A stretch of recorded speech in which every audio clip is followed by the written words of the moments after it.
A continuación y para la apertura oficial en la siguiente conferencia, le doy bienvenida al doctor Luis Alberto Escobar. El doctor es subdirector de educación, es patólogo, neuropatólogo de la Fundación Valle de Lili, es decano de la Facultad de Ciencias de la Salud de la Universidad ICESI. Bienvenido, doctor.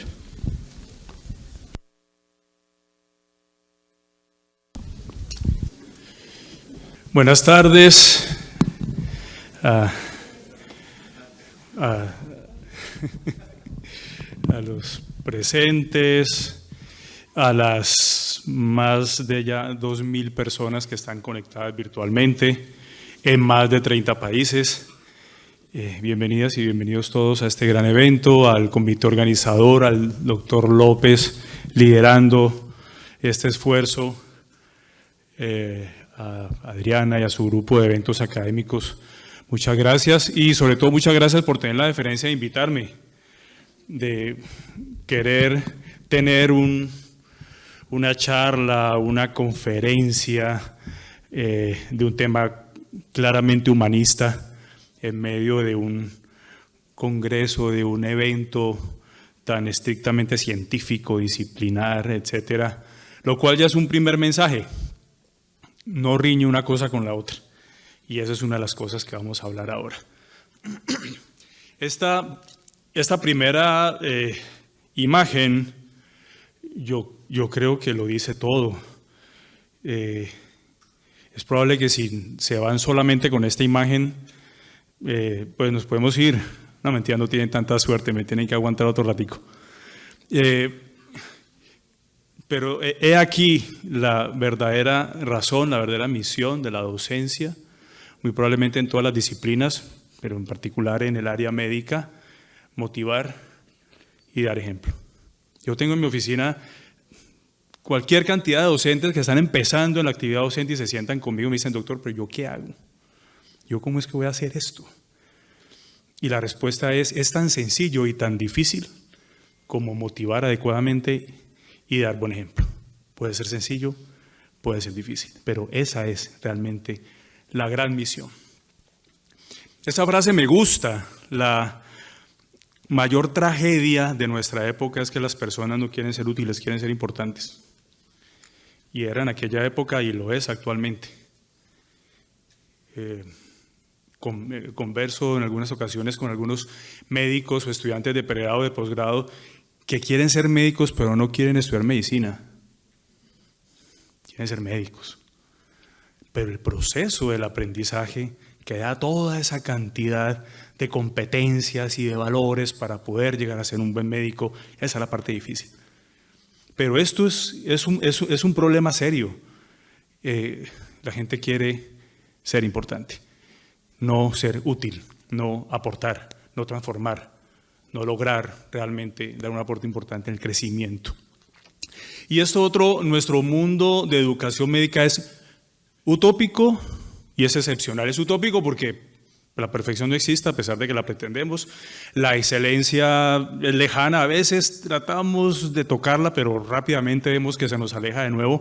Y es excepcional porque tenemos la gran particularidad de que en el proceso de enseñanza-aprendizaje de nuestra área es completamente distinta a otras áreas de educación, porque somos las únicas disciplinas, salud y especialmente medicina, que tienen más del 90% de su proceso de educación fuera de la universidad.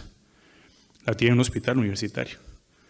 Y ahí hay una diferencia gigantesca, porque la tiene un hospital universitario en manos de colegas y de futuros colegas, muchos de ellos que se acostaron médicos y se levantaron docentes, muchos de ellos que no tienen ni idea de qué van a hacer para hacer una buena docencia, muchos incluso sin vocación docente y muchos que no les interesa hacer docencia. Eso es una diferencia gigantesca con otras disciplinas y otras áreas de la enseñanza que se dan dentro de una universidad con un salón de clase, con un docente preparado, formado. Vamos a ver dónde están las diferencias para que esto suceda. Y ese es el gran reto. Tenemos más de 1.020 escenarios de práctica en el país, más de 1.020 lugares donde la gente puede ir a tener un proceso de aprendizaje en un escenario que además tiene visto bueno por parte de los ministerios, todo lo que ustedes quieran, y solo 19 acreditados como hospital universitario. 19 de 1020. Para 64 facultades de medicina y solo 32 certificadas en alta calidad. Hay una disparidad en las oportunidades del proceso formativo en medicina. Y este definitivamente es una escenario absolutamente privilegiado. Somos el único hospital universitario certificado del suroccidente colombiano, con unas particularidades de las que les voy a hablar desde el punto de vista docente. Y claro, las preguntas están allí y hay que hacérselas. Por ejemplo, ¿la enseñanza es mejor que antes? Váyansela contestando ahí, no las voy a poner a votar porque no, y no las voy a contestar todos para no aburrirlos, pero sí algunas que me interesaría. ¿Es lo mismo la enseñanza que la educación? Esta sí que es buena pregunta. Por supuesto que no. La enseñanza es un intercambio de intereses entre una persona que quiere transmitir una experiencia, un conocimiento, y otra que la quiere recibir, hacer una introspección y transformar lo que sabe. Eso es enseñanza. Eso es probablemente aprendizaje también, pero no es educación. A esa ecuación, para que sea educación, hay que sumarle el papá, la mamá, la abuela, los hermanos, los compañeros del barrio, los juegos que me gustan, la música que escucho, las películas que me han interesado, los actores que sigo, el cantante que tengo como ídolo, el profesor que es mi referente. Todo eso es educación. ¿Qué es enseñar? ¿Siempre hemos aprendido igual? No. Hay que hacer un recorrido histórico muy corto, pero lo vamos a hacer, que es aprender. ¿Cuántas maneras de enseñar y aprender existen? Tantas maneras de enseñar como docentes hay y tantas maneras de aprender como estudiantes existen, punto. ¿Para qué humanizar la educación? No voy a contestar porque yo creo que ustedes lo saben. ¿Somos más educados que antes? Estamos más informados que antes, pero no somos más educados que antes. La tecnología es mala para la educación, todo es bueno para la educación y todo es malo para la educación. Como dice la doctora Granados, el problema no es de flecha y no de indio, ¿cierto? ¿Qué necesitamos para educar bien? ¿Todos aprendemos igual? No. Algunos aprendemos escuchando, otros dibujando, ¿cierto? Otros haciendo gráficos, sinopsis, análisis. Otros graban la clase y luego la escuchan. Se quedan dormidos escuchando la clase. Otros no toman nota y solamente le ponen cuidado al docente. Aprendemos distinto. Y aprendemos distinto en la historia de la educación. Y por supuesto esto es histórico, pero durante mucho tiempo era lo único que valía la pena en la docencia y en la educación. Aprenda cosas. Apréndase cosas. ¿Para qué? No sé. Apréndase cosas. Y apréndaselas incluso si tiene que inventarse versos, canciones, cosas que ayuden a que usted aprenda de memoria una cantidad de cosas. Y durante mucho tiempo se pensó que eso era realmente la fortaleza de la educación.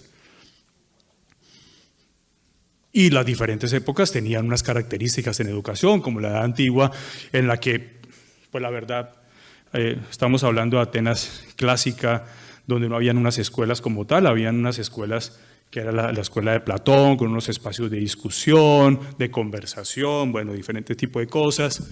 No existían las escuelas como tal. Era ligeramente duro aquello de equivocarse porque había muerte a quienes no alcanzaban los niveles. Clases obligatorias, fuertes castigos, modelamiento de la conducta. Siglo XVIII y XIX, el despotismo ilustrado, donde hace el concepto de educación pública, gratuita y obligatoria. Vamos un pasito, un poquito más hacia acá, hacia lo que tenemos concepción de educación.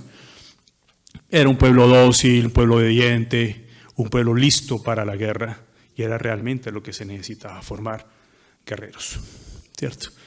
El modelo pedagógico tradicional que seguramente conocemos, que hemos escuchado muchas veces, de la educación basada en el profesor, en el maestro. Lo que el maestro me diga, eso es lo que tengo que saber, no importa por qué, él me dice, él es el que sabe. Centro del proceso de enseñanza en el maestro, transmite información y el alumno ni cuestiona, ni critica, ni reflexiona, simplemente imita, con una cantidad de falencias de lo que eso implicaba, por supuesto. Y la escuela moderna, ahora sí, que empieza a abrir todo lo que conocemos actualmente como enseñanza en medicina y en otras disciplinas, una escuela activa, desarrollo de la imaginación, autogobierno y libertad, docentes que guían y orientan, no el docente en el centro, no el docente que da información, sino que guía el proceso de aprendizaje y de enseñanza, evaluación permanente del proceso, trabajos en equipo. El tema religioso pues ya realmente no es tan importante, la multiculturalidad, la diversidad, el aprendizaje basado en problemas y lo más importante, empezar a hablar de competencias. No solo sé cosas y no solo sé hacer cosas con lo que sé, sino que soy competente en lo que hago con lo que aprendí a hacer. Ese es el centro actual en el proceso de educación. Aquí está el reto. El reto más importante al que hago mención y es asegurar competencias gruesas y blandas. Las competencias en lo que yo sé hacer disciplinarmente. Mal llamadas gruesas, pero peor llamadas las blandas, que son la comunicación, la ética, el respeto. No parecen tan blandas, pero ahí están. Exponer a nuestros estudiantes al currículo oculto, asegurar valores, un reto gigantesco. Es lo que yo llamo la formación académico-asistencial profunda y es realmente donde radica nuestro compromiso como docentes médicos en un hospital universitario como el nuestro. La comunicación con pacientes. Cuando pensamos, bueno, ¿y cuál es realmente el trabajo de ejemplo, de motivación y ejemplo que espera el docente, en el que espera el docente realmente trabajar en estas cosas básicamente? Tiene que ver con la comunicación con los pacientes y con el equipo. Lograr aprendices seguros de lo que saben. Esa es una frase de, yo creo que muchos conocen al doctor Edwin Carrascal, profesor de profesores, y él dice: nadie enseña nada. Pero nadie enseña nada porque por más que muestres, y quien lo recibe no quiere aprender, pues no aprende nada. Es un trabajo en dos vías y en nuestros escenarios de práctica es absolutamente cierto. Esto cada vez tiene más fuerza y hace parte del proceso de enseñanza y de aprendizaje en los hospitales universitarios. La música, la cultura como vehículos de sensibilización en el aprendizaje, en la atención de pacientes. Cuando llegan los médicos y yo les hablo de esto en la inducción, se miran un poco extrañados, dicen, bueno, sí. Pero cuando empezamos realmente a tener actividades donde se impacta ese momento, ese tiempo para sensibilizarse y para dar una mejor atención, mejor entendimiento del sufrimiento, de las necesidades, empezamos a entender la importancia que tiene esto. Medicina basada en la compasión, más allá de la medicina basada en la evidencia, es absolutamente actual y absolutamente fundamental. Las dos misiones más importantes: motivar y dar ejemplo. De nuevo. La emoción y la razón no son contrarias, no va uno en contra de la otra, no va uno en contra de la otra. La emoción no es contraria. Si no sabes lo que quieres, no puedes tomar buenas decisiones. Las emociones te indican a qué debes prestar atención en tu vida. La finalidad primordial de las universidades es mostrarle a los alumnos nuevas cosas por las cuales apasionarse. Ahí está el ejemplo del docente. Ahí está la misión fundamental en la docencia médica. Y estos veces lo sabemos todos. Desde que nacemos aprendemos de quien amamos, de quien queremos, de quien respetamos y que nos da seguridad. Esto es bien importante. Esto es bien importante. El médico docente transmitiendo esa experiencia, motivando de manera correcta.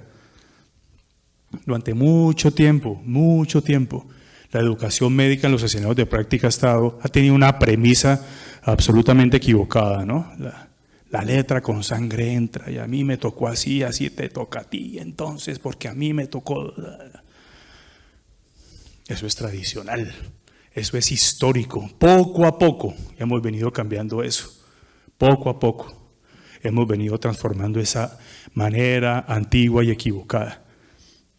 Precisamente porque el miedo al docente o al médico tiene un impacto sobre la capacidad de aprender. De ahí que este relacionamiento cada vez debe ir transformándose. Esta frase se las dejo aquí. La paideia, que en griego es educación, se transforma para algunos en la única tarea a la que merece la pena consagrarse en la vida. El significado de la palabra se va enriqueciendo y cuando Cicerón necesita traducirla al latín, elige el término humanitas. Ese es el punto de partida del humanismo europeo. Es decir, la educación y el humanismo son la misma palabra. ¿Tenemos cómo hacerlo? Tenemos cómo hacerlo. ¿Cuál es el as bajo la manga? ¿Cuál es el arma secreta para hacerlo? El arma secreta para hacerlo. Nuestro grupo docente, nuestro grupo directivo, nuestros docentes, nuestros médicos institucionales, nuestros colaboradores, nuestros formadores en tecnología, nuestros tecnólogos, el compromiso que se tiene absolutamente evidente de todos quienes hacemos parte de Hospital Universitario, de cuál es la misión, qué es lo que queremos lograr, qué es lo que realmente queremos hacer y cuál es la misión y cuál es la tarea que queremos alcanzar. Pero hay que ayudar, hay que darle herramientas y tenemos un hito absoluto en nuestro hospital universitario que ojalá se replicara en todos los escenarios y es la especialización en docencia universitaria. Es el docente que sabe lo que quiere hacer, pero necesita herramientas para hacerlo cada vez mejor. Y en Fundación Valle de Lili tenemos más de 420 docentes especializados en docencia universitaria. Es un hito absoluto para nosotros y marca diferencia absolutamente en el proceso de enseñanza-aprendizaje. Especializar a nuestros docentes en docencia universitaria es absolutamente fundamental. Y darle las herramientas que tienen que ver con el impacto social, con ir a las regiones, el ejemplo de la importancia que tiene el contacto, el aula hospitalaria, el espacio de caritas felices, de sinfonía de sonrisas, los eventos de humanización, los escenarios de simulación, donde también se da todo este proceso de enseñanza-aprendizaje. Ese es el esfuerzo de nuestros médicos institucionales y de nuestros docentes. Esto es Lili Talentos, que también es un esfuerzo gigante. No hay absolutamente nada que podamos nosotros hacer transmitiendo información cuando el ejemplo no acompaña a esa información. No importa qué le digamos al estudiante, cuántas veces se lo digamos, la importancia del impacto social, la importancia de la comunidad, la importancia de la actitud humanista. Si eso no va acompañado de un ejemplo, perdimos el tiempo absolutamente. De ahí la importancia de tener esas actividades que apoyan realmente ese ejercicio. Lo único que merece la pena, y estoy hablando del siglo II antes de Cristo, lo único que merece la pena es la educación. Todos los otros bienes son humanos y pequeños y no merecen ser buscados con gran empeño. Los títulos nobiliarios son un bien de los antepasados. La riqueza es una dádiva de la suerte que la quita y la da. La gloria es inestable, la belleza es efímera, la salud inconstante, la fuerza física cae presa a la enfermedad y la vejez. La instrucción es la única de nuestras cosas que es inmortal. Ni siquiera la guerra, que como un torrente todo lo barre y arrastra, puede quitarte lo que has aprendido. Y esa motivación del docente y decirle lo haces bien, es importante lo que estás haciendo, y reconocérselo, y además tener esfuerzos como la imposición de batas, que es una cosa sencilla, pero lo que hay detrás de eso, lo que hay detrás de lo que un docente siente y entiende cuando un interno lo elige como el norte, como el ejemplo, eso es importantísimo, es supremamente fuerte. Y devolver el favor y que el docente entienda que también hay estudiantes que hay que reconocerles, que hay esfuerzos que también merecen la pena ser reconocidos, sea nacional o internacionalmente, con todos los esfuerzos que tengamos, los convenios de cooperación académica que logremos y que afortunadamente cada vez son más. Insistir en el tema cultural, insistir en la sensibilización de ese proceso de enseñanza, aprendizaje y mostrar qué es lo que hay que hacer, cómo hay que hacerlo, el respeto, la tolerancia, la ética, espacios para discusión, espacios para el respeto. Tenemos un centro de bioética y es importante que lo tengamos. Tenemos espacio de discusión, es importante tenerlo. Creo que hemos dado un poquito de avance desde las primeras diapositivas donde vimos cómo era que se aprendían las cosas, cuando ya estamos hablando de una mesa de discusión, un café de ética, para hablar sobre diferentes cosas que tienen que ver con el humanismo, educar a la comunidad. Y les dejo esto. En el examen de la enfermedad ganamos sabiduría sobre la anatomía, la fisiología y la biología. En el examen de la persona con enfermedad ganamos sabiduría sobre la vida. Muchas gracias.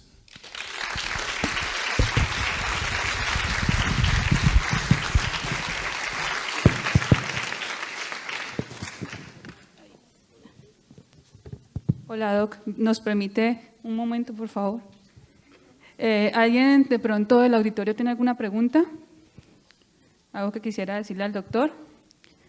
Bueno, profe, muchas gracias. Yo tengo una pregunta, yo siempre pregunto mucho, los que me conocen ya saben eso, y es que, como usted bien lo dijo, la Fundación es un hospital universitario y Okay.